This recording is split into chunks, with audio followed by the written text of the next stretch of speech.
And so for the next, until the end of the day actually, we're going to be diving deep into questions and practicing, crafting and supporting each other with our questions.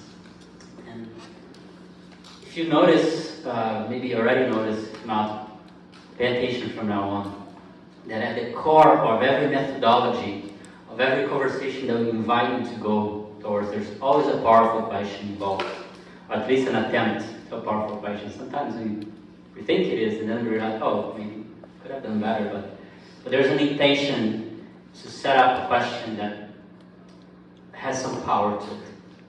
And I would say even the simplest form of practicing hosting a conversation, you don't practice the art of hosting a conversation that matter. The simplest way, what you really need is a powerful question. Maybe a talking piece. If you have a stone, it will help you a lot. But if you have a powerful question and you have an intention, a presence, and the true desire to be in conversation and to listen, that's really enough. That's the simplest. Of course, you have all those great methodologies, but always going back to the fundamental of what's the question at the center of this. It's really important. That's why we're going to have some time to play with it. And I want to read a story to you. It's a conversation, the story. And it says that it's a Japanese story, so you're just going to have to tell me if that's true or not. But you know how it is the internet. You never know. You can eat an apple, I said, and gave him the green fruit. It was as if he had seen an apple for the first time. First he just held it there and smelled it, but then he took a little bite. He said, and took a bigger bite. Did it taste good? I asked. He bowed deeply. I wanted to know how an apple tastes the very first time you taste it, so I asked again, how did it taste? He bowed, and he bowed. Why do you bow? I asked. He bowed again. It made me feel so confused that I heard to ask the question again, why do you bow? Now it was him who became confused. I think he did not know if he should bow again or just answer. And then he said, where I come from, we always bow when someone asks an interesting question. He explained that the deeper the question, the deeper the bow. That was the strangest thing I had heard in a long time. I could not understand that a question was something to bow for. What do you do when you greet each other? Oh, we always try to find something wise to ask, he said. Why? First, he bowed quickly, because I had asked another question. And then he said, well, we tried to ask a wise question to get the other person to bow. I was so impressed by the answer that I bowed as deeply as I could. When I looked up, he put his finger in his mouth. After a long time, he took it out. Why did you bow? He asked and looked insulted. Oh, because you answered my question so wisely, I said. Now he said very loudly and clearly something that has followed me in my life ever since. An answer is nothing to bow for. Even if an answer can sound ever so right, still you should not bow to it. I nodded briefly, but I regretted it at once, because now he may think that I bowed to the answer he had just given. The one who bows shows respect, he continued. You should never show respect to an answer. Why not? And then he said, an answer is always the part of the world that is behind you. Only questions point to the future. Those words were so wise, I thought, that I had to press my hand against my chin not to bow again.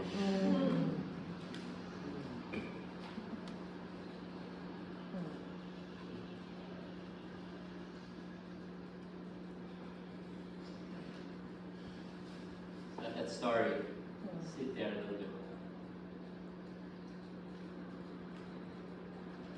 I I find it hard to talk about the question after I read the story, because it kind of already says everything. So maybe what we can do, instead of me starting by talking, is that you find someone that is close to you, and let's do a bit of a factual listening of a story, brief one. So it's not about empathizing, it's not about generative listening. I actually want to harvest something for us, okay? Very briefly, just 5 minutes max. I want to hear with each other. When have you seen a story, when have you seen a question that inspired a shift inside you or outside you?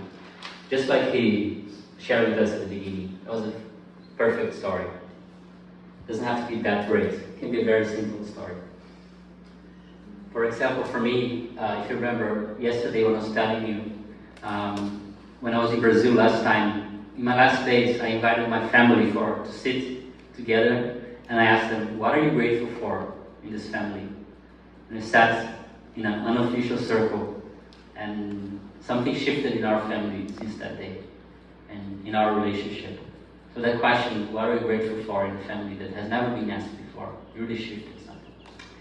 And so one person tells it as a little story, or a few little stories, and the other person, just think about what makes a question be powerful. So what was it about this question that came in that story that made it be powerful? So the purpose of this is that instead of me telling what makes a question powerful, I want you to figure it out between the two of you, and then bring some gifts to the whole. If nothing comes out, it's okay. I trust there will be some gifts coming, and that's enough. So don't feel pressured to find a perfect story or a lot of stories. Just enjoy each other for 4 or 5 minutes, okay? If you have time to both share a story, fantastic. If not, that's okay. Is it clear? Yeah. Find a partner, one person. The results, and to get the shit done now, you know. We all think about those grandiose and super elaborate questions. The questions can be really simple and really straightforward. So I'm going to talk more about how to build good questions, powerful questions. A little bit of the architecture that can be helpful to you to think through when you're thinking about designing a question. So there are those 3 dimensions. This comes from Senior Practice Guide. The reference is The Art of Powerful Questions. It's a very interesting article. And they say that there are those 3 dimensions that I find very useful. So one of them is the scope. So thinking about the scope of your question. So if you're struggling, I don't know, I care about the economy, you know, how can I shift the global economy? That's a very big scope. What can I really do, or my team do, about shifting the global economy to something more generative, equitable, and it's a hard question. But if I think about how can we as a team build an economy that really cares about everyone, we can do something about that. It's a question that maybe we can work with. You know, so thinking about the scope, what level are you talking about? It's very, very, very important. So this is one of the dimensions that is very helpful to pay attention to. Another one is thinking about the assumptions.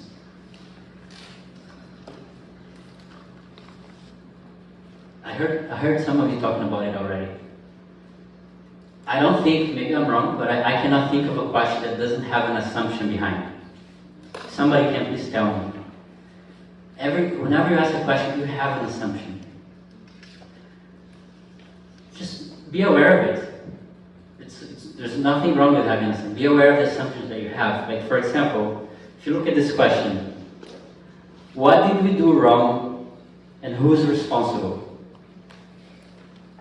What are the assumptions that you see in this question?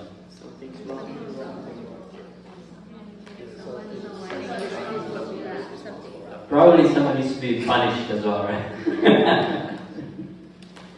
there is a right or wrong in the situation, and yeah, we need to do something about it. How do you feel when you see this question? Stressed? Doesn't feel very powerful, does it? No. What if you shift the question to something like, what can we learn from what's happened and what possibilities do we now see? How does that feel? Feels a little more powerful, right? So and what are the assumptions that you see here? Maybe you can learn from mistakes, right? Yeah. Maybe it's okay to be wrong and evolve. What other assumptions do you see?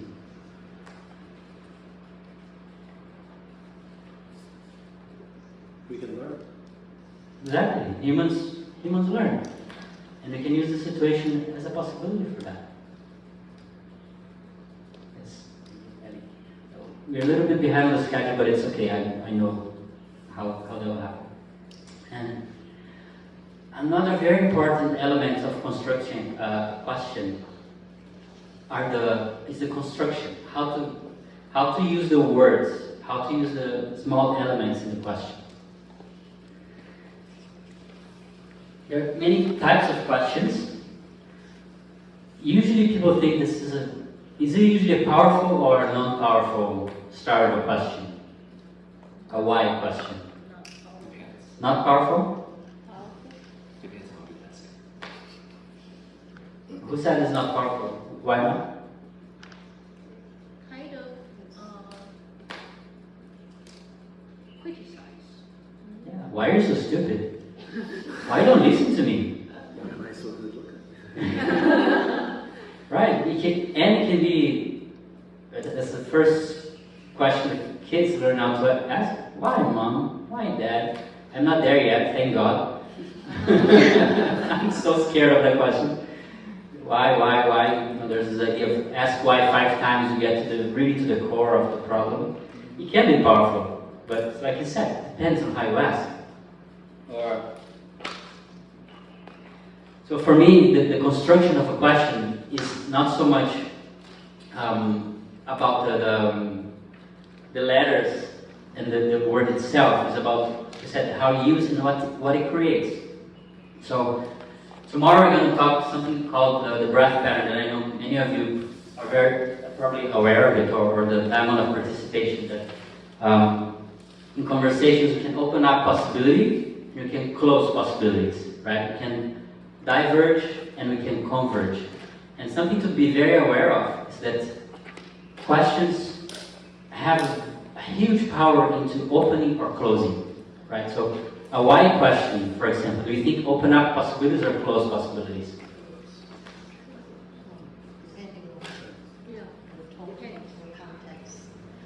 But in general, when somebody asks a why,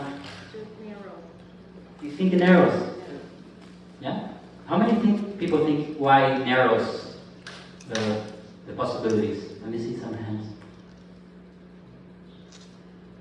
So I think majority thinks probably opens up.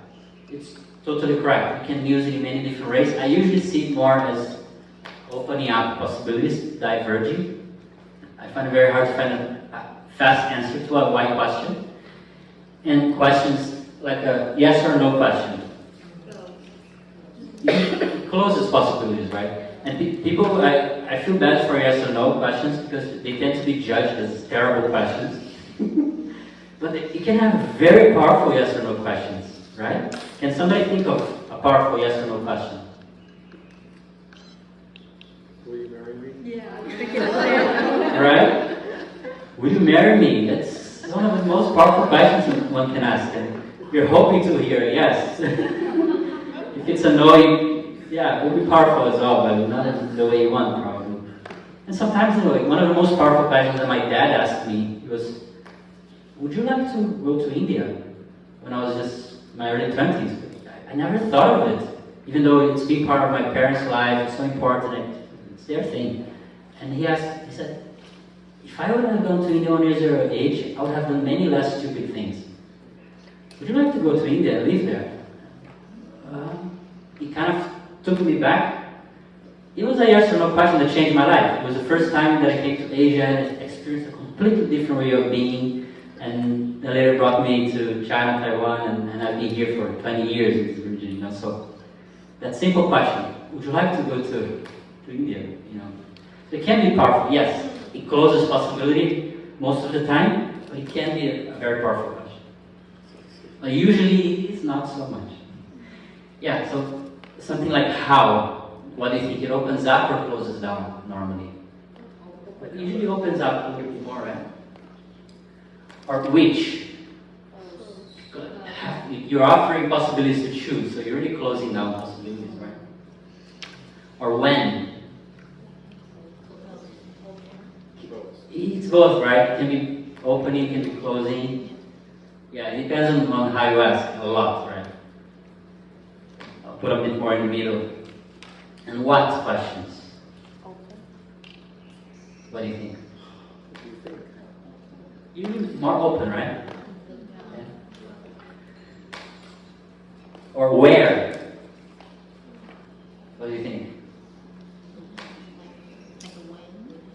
Where?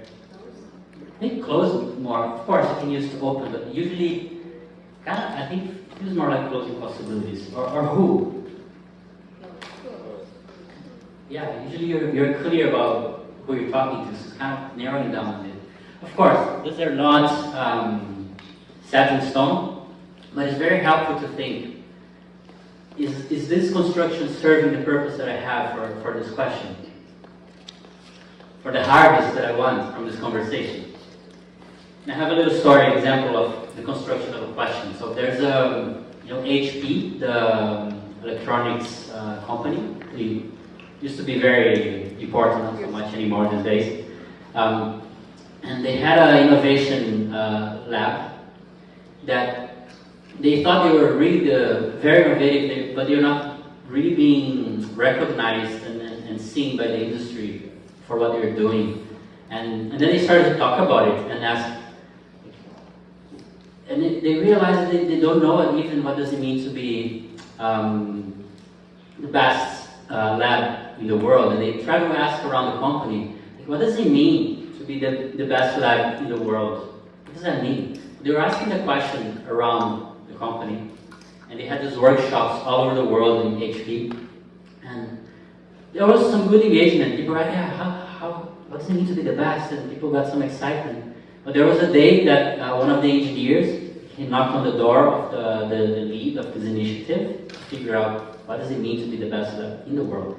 And then he knocked, I went to this session, it gave me some energy, but you know what really made me wake up on Monday morning, come to work really excited into a different question. Instead of what does being the best lab in the world mean, what if you ask, what does being the best lab for the world mean? That question would move me and make me come Monday morning. And that was a huge shift.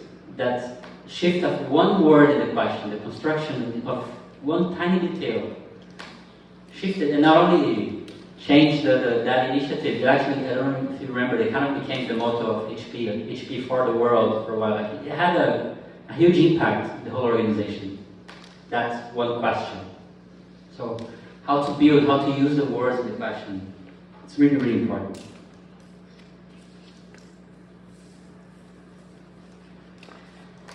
And now I have an invitation. We're going to work on your own questions.